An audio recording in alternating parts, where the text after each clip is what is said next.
شروع کرتا ہوں اللہ کے نام سے جو بڑے رحیم اور رحم کرنے والا ہے۔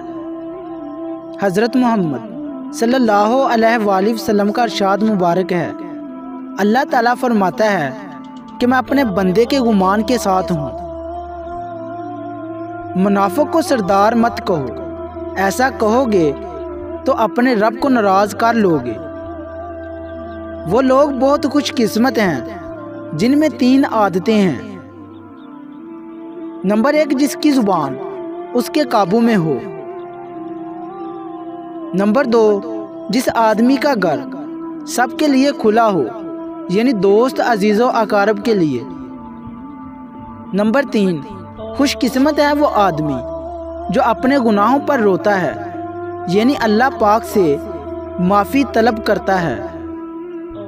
فرمایا میں اس شخص کے متعلق بتا دوں جس پر دوزخ کی آگ حرام ہے، یہ وہ شخص ہے جو نرم مزاج اور نرم خواہ ہے۔ خدا کے نزدیک بہترین دوست وہ ہے جو اپنے دوست کا خیر خواہ ہو۔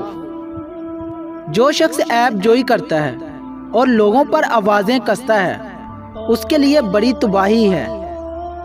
وہ شخص مسلمان نہیں جو اپنا پیٹ بھرے اور اس کا پڑوسی بھوکا مرے۔ جس طرح اللہ نے تم پر احسان کیا ہے، اسی طرح تم بھی لوگوں پر احسان کرو۔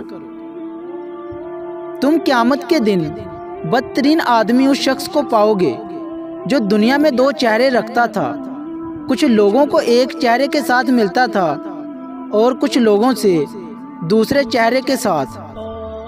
اللہ پاک ہم سب کو ان حدیث پر عمل کرنے کی توفیق عطا فرمائے، آمین۔